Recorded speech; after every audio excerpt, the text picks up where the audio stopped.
Warning, the views and opinions expressed in this presentation are those of the producer and those appearing in the show and do not necessarily represent the views of DerryCam, the town of Derry, or any of its staff or affiliates.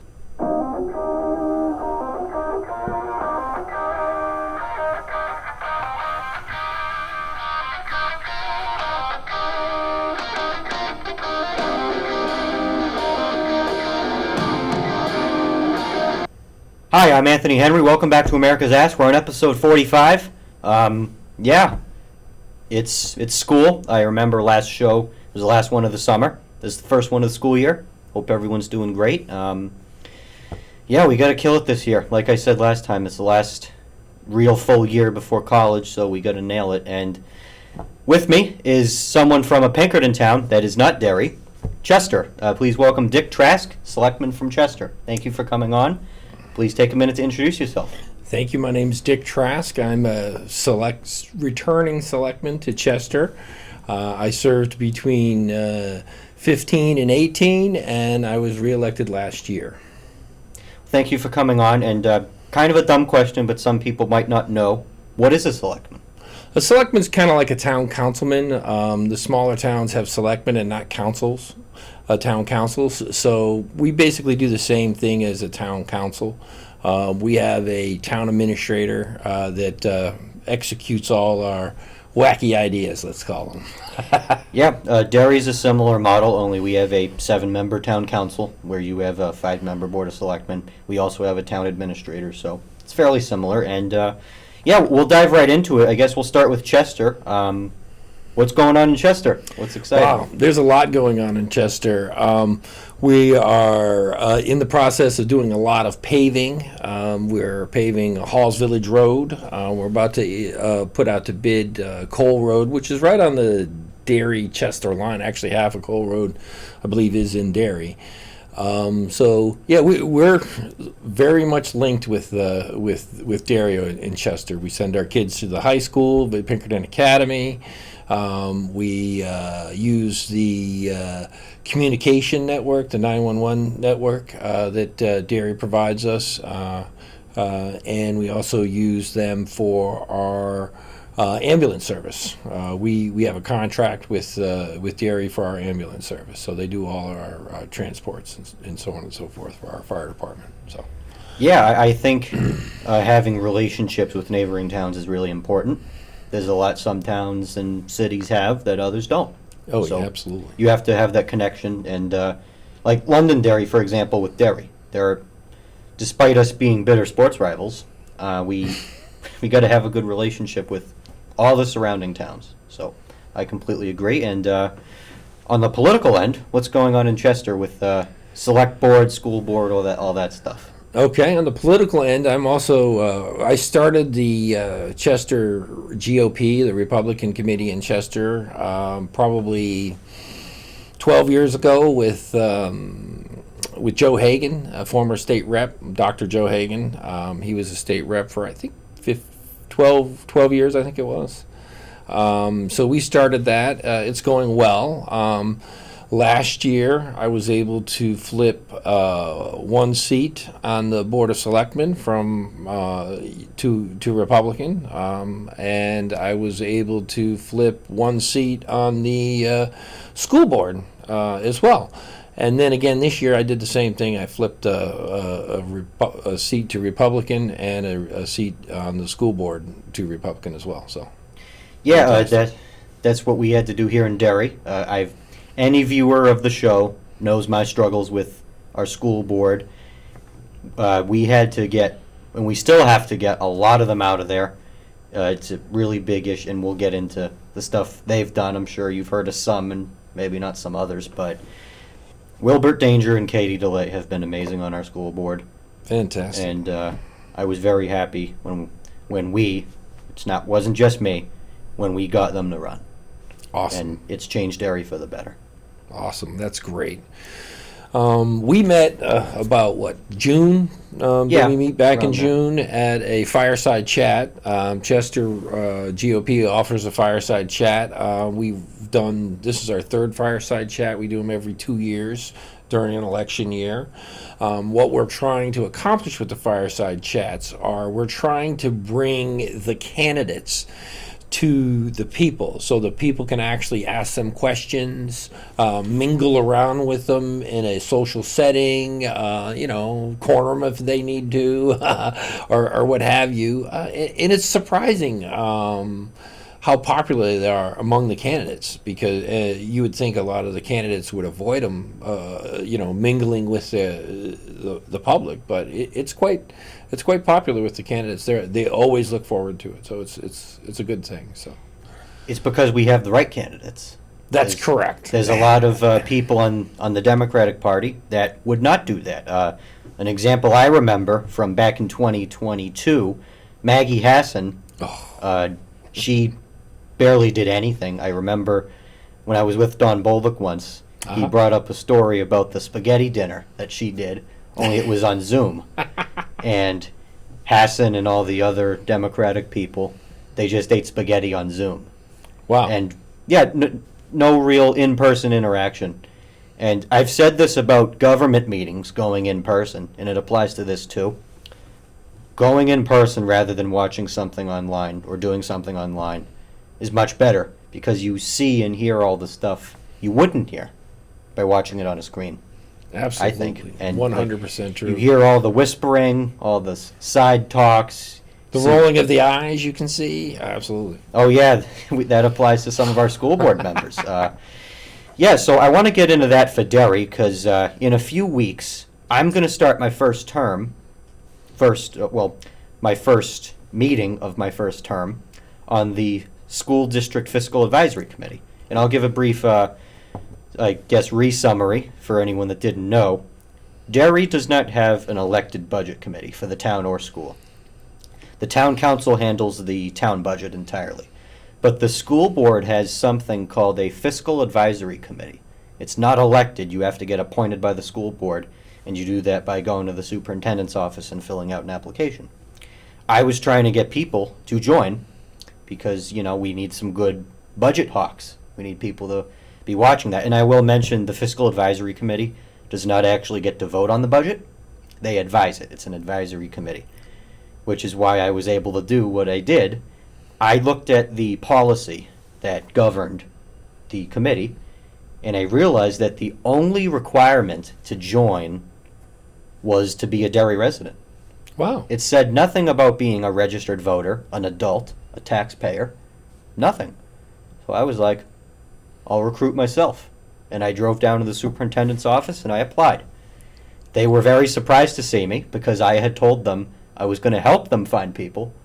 And then I showed up. It reminded me of when Dick Cheney offered to head up George Bush's VP search, and then he ended up just choosing himself. But that's kind of what I did. And at the next meeting of the Derry School Board, I was voted on 6-1. Awesome. I had one of them vote against me because he thought only registered voters should be there. Sure. And I didn't say that, I kept my mouth shut at the meeting, but he had no right to vote against me. It's a statutory committee. The state does not govern it. We govern it. There was a loophole in the policy.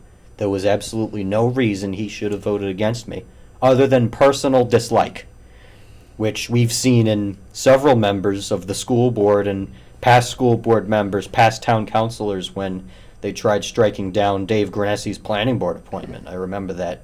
It was one of my first meetings attending a town council back in 2022. I was like 14 then, but yeah, so it's going to be a really eye-opening experience. I have no experience with a budget, so I'm going to be learning everything on the fly. I've had a lot of great people helping me in Derry and Chester and Londonderry and Manchester. A lot of good people giving me advice, Democrats and Republicans. I'm trying to get all perspectives because this is really new to me.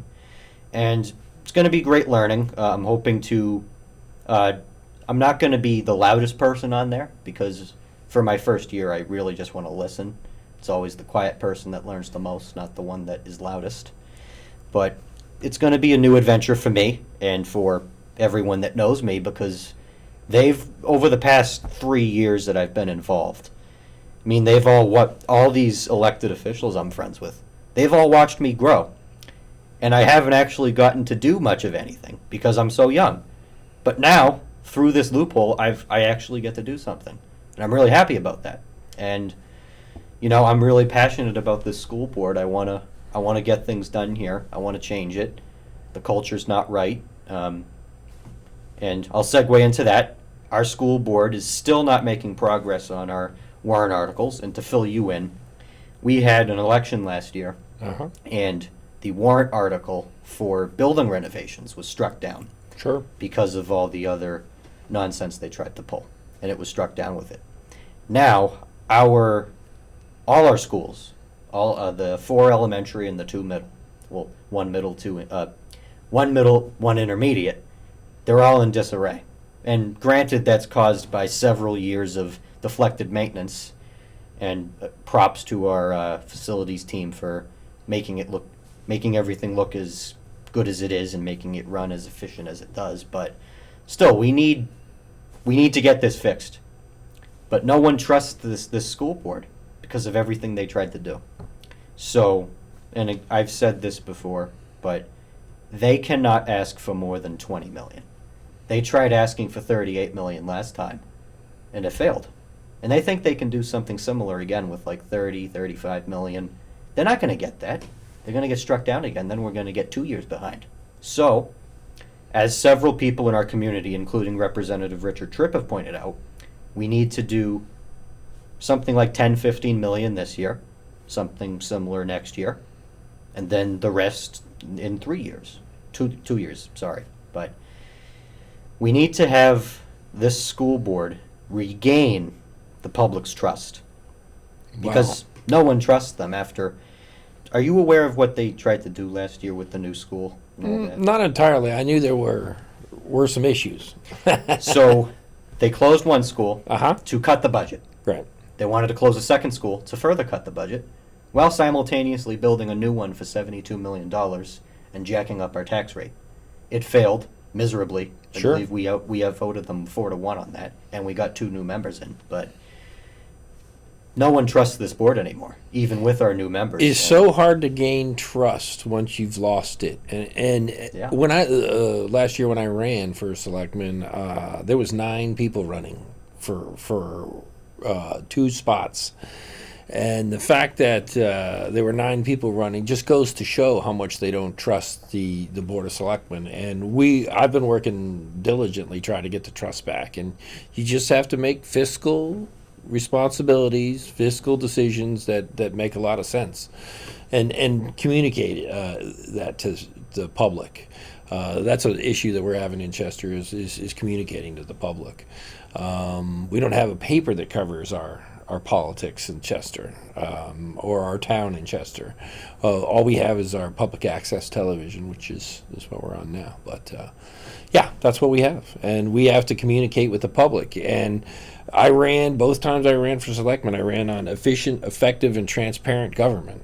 And if you can hit efficient, effective, and transparent, you're in good shape. You'll get their trust back. Yeah, I completely agree. And as I said, they lost the public's trust because people kept saying, "We do not agree with this plan. We want you to change it." And they didn't listen. They forgot that they are not the boss of the voters. The voters are the boss of them. The voters hired them. The voters hired them to carry out their will. Their will has now been presented, and they are expected to follow through with the voters. They didn't last time, and they learned their lesson at this election, hopefully. I don't think they will, but progress needs to be made. We need to have a good election next year. That's what I'm focusing on right now. That's good. That's what we're focusing on as well. What about this upcoming election? Who do you like in this upcoming election? That's my question. Yeah, we have our primary next week. It came up quick. We're going to have a delayed opening at Pinkerton, so I'm excited. Well, I get to sleep in an extra hour, so yay. And in November, we're going to have, and I know we say it every year, I'm sure you've heard it every year, but the most important election of our lifetime. Oh, yeah, absolutely. And I'm sure we'll continue to say it every presidential election because, that's how people are. But, it's going to be really important. I think it's a toss-up, personally. I don't think anyone's in the lead. It's just going to depend on. It's going to depend on turnout. It's going to depend on which side is more fired up. I think both sides are very fired up right now. I agree. And I think it's going to depend on which side can stay fired up. Yeah, I think negative campaigning should have gone to the wayside. I've seen a little bit of negative campaigning recently, especially in the Emily Phillips, Bill Gannon race. We've gotten a lot of negative correspondence from the Senate PAC committee for the Republicans, and so it's a very contentious issue right now. And I feel like I've been hammered with negative campaigning for the last decade. I mean, all the negative stuff has been said about Republicans and Trump supporters and so on and so forth. So, yeah, I think negative campaigning is we need to squash that, and that's really what we got to do. Republican Party needs to unite. It does. That's one thing the Democrats are much better at. They have a lot of factions in their party. I mean, there's the Squad, there's the Blue Dogs, there's the classic liberals or whatever they call them. But in the end, they all unite. Oh, absolutely. We do not. That's true. That's our problem. And That's true. The other problem is that we don't get the young generation out active enough. Absolutely, that is 100% true. They figured it out much quicker than we will/have, because I'm still not sure if we've gotten it yet. And I believe that's why they have the momentum of the young people. I think if people just, and I said it earlier, but it's always the quiet people that learn the most. If people will just stop and stop, going into a frenzy online and actually learning something, go to a meeting, do research on the headline you're reading instead of posting it with a bunch of whatever they're saying, and just pay attention. You'll end up learning what's really going on. Something you just said, going to a meeting. I think politics in a meeting or in person is more important than anything online. Any phone calls, any door knocking. You got to have these functions. You got to have the fireside chats and the meet the candidates and so on and so forth. And you got to get the candidates out there. If they're coming out there and they're shaking hands with somebody and they're looking them in the eye and the person's not looking them back, they're gonna pick that up. I mean, these are a lot of people around here are from New England, and people from New England want to see you in their kitchen table and shaking their hand and that kind of stuff. So, it's New Hampshire politics. Absolutely. My whole network of people nationwide that I know, they're always jealous of the way we do it, because we do it right. And we're able to do it because we're such a small state. Absolutely. A state like Texas or California could never do it. That's true. That's true. And even in Manhattan, I mean, try and have a political rally in Manhattan. That probably won't go over quite well. Yeah, on either side, really. Yeah, on either side, yeah. In bigger cities, turnout typically isn't as good. I mean, it's true. If you look at the numbers in the latest New York City mayor election, it was like 2 million in a city of 8 million. Yeah, that's terrible. Yeah, and that's the other thing. We need to welcome everyone to get involved. Absolutely. Yeah, and I have a lot of friends that are young like me that are Democrats, but I still point them in the right direction. And I said this on the last show, and I think I might say it every show because I think it's a really good message. And I say it to every elected official. Is my generation going to be the one to clean up your mess, or are we going to be the one to build on your legacy? I like to say that to a lot of elected officials, and it gets them. That's a good question. It gets them thinking, because they need to think about every vote they make and how it'll impact me. Well, I like to, I have 2 daughters. Both of them go to Pinkerton. I like to apologize to them a lot for the mess that we're leaving them. Yeah, our generation's going to end up cleaning up the mess that, no offense, your generation's leaving behind. Well, I've been doing everything I can to fight it, so it might be the generations before me, but yeah, True. Yeah, we're almost out of the Biden era, so I'm really Yeah. excited about that. I was just coming home from a mini vacation when I heard about the Trump shooting. It was at my friend Ethan's house in up in northern New Hampshire, and I had just gotten home when one of my other friends called me, said Trump's been shot. So I turned on the news, and there it was. And immediately I start thinking of the JFK shooting, the Reagan shooting. And in my head, I'm like, Trump just won the election. And I still believe he's going to win. I say it's going to be a toss-up. And when he does win, and I do firmly believe he'll win, it will be close. It's not going to be a blowout. We'll win it by maybe a state or two. But I truly believe that America's starting to wake up finally. We didn't wake up fully in 2016. Well, we kind of did. And we definitely didn't wake up in 2020. But I think once a presidential candidate is nearly jailed, taken off the ballot, and shot at, and survives all of it, I think that's someone that really cares about America. How can so many people still vote for the other side? Yeah. I mean, you say that they're waking up, and I'm saying it's right in front of them, and they still don't care. That's Ignorance. scary to me. That's Ignorance. scary to me. I mean, Yeah. you got people actively talking about censorship and how the First Amendment is constraining government right when government needs to be the most powerful. And I'm like, are you nuts? That's the whole point of the First Amendment, is to restrain government. Speaking of that, to any state rep that may be watching, I got an idea for a bill, and I implemented this when I was in middle school, my last year of middle school. I convinced the PTA to fund a copy of the Bill of Rights in every classroom. Fantastic idea. I believe that should be a statewide thing.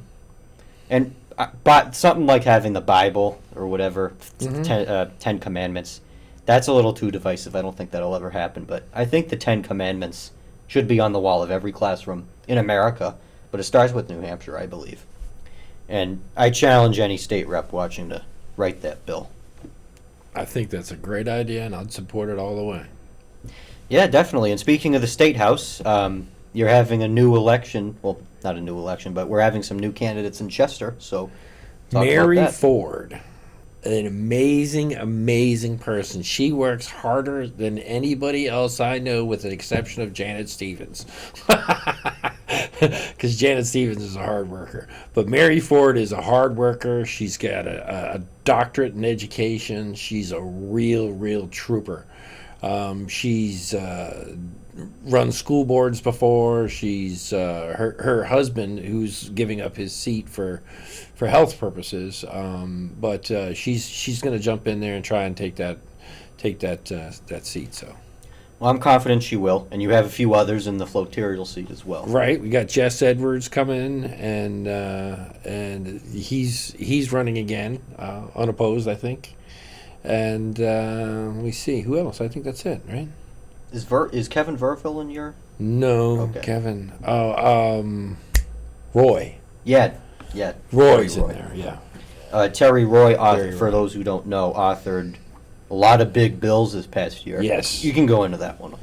No, I'll let you go into it. So, a lot of the gun bills. Yes, For him, he's a big proponent. Oh, yeah. He helped with a lot of the trans bills, I know. Yes. And I'm sure that'll continue into next year, because I'm confident we'll retain our majority and grow on it in both Yes. houses.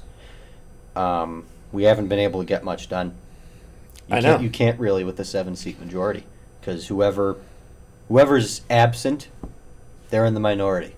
Right. Yeah, you get, if you have a 7-seat majority and you have 8, 9 people, 10 people not show up that day, and it's a voting day, you're going to lose a lot of good legislation that's been worked on the entire time. So, they work on it for years, like probably 2 years before they're in office, and the legislation finally comes up, and 10 people don't show up, and you lose a lot of legislation that way. And it's tough. It's tough. I've seen some frustrated state reps. So Yeah. Yeah, and I guess we'll close with what do you hope to see on the select board over the next year or two? What are some goals you think the Well, select board can get passed? I'm on the highway committee. I'm the liaison for the highway department. So I'm starting a committee that assesses the needs of the highway department. I'm also starting an economic development committee because Chester's got a lot of money coming into Chester. We have a lot. We're a bedroom community. We don't have a lot of restaurants or a lot of places for people to spend the money. They all come to Darien and leave their money at all your fine establishments here in Darien or Raymond. They go to Raymond too. We're sandwiched in between Darien and Raymond, and so we're doing an economic development committee to try and get some businesses in there. So we're working on that. But mainly, I want to flip another seat. I want to get some of the people that have been. We've got 2 selectmen. If you add up the amount of years that they have working for this town, it's over 60 years. And I just think we need some new ideas. So that would be super fantastic. Yeah, hopefully we can get some good candidates in Chester. And as I said, we're working here in Derry for both town council and school board. It starts with local. Absolutely. Tip O'Neill said all politics is local. It's completely true. And I stress it on the show. Local and state is much more important than DC. In person, local and in person, go to those political events, meet the candidates, shake their hands, care about who you vote for.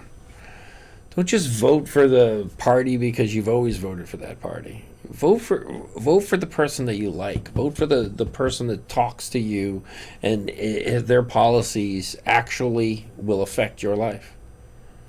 We are just about out of time, so feel free to give a closing statement. I just wanted to thank you for it's great to be here. Everybody needs to go out to vote. They need to go over their friend's house, grab them by the ear, and drag them away from the TV and get them out to vote because we have one of the best countries. We have the best country in the world, and you can see that by 7 million people are trying to in the last 4 years have come to it and snuck into this country and. When we left Afghanistan, they're handing babies over the fence to the U.S. soldiers. I mean, people love this country. This country is the best country, and this is the best state, and you should participate in your government. So everyone needs to go out and vote. I'm not going to say anything else. I'll leave it at that. That was perfectly put. I'm Anthony Henry. This has been America's Ass. Thank you for watching. I'll see you next time.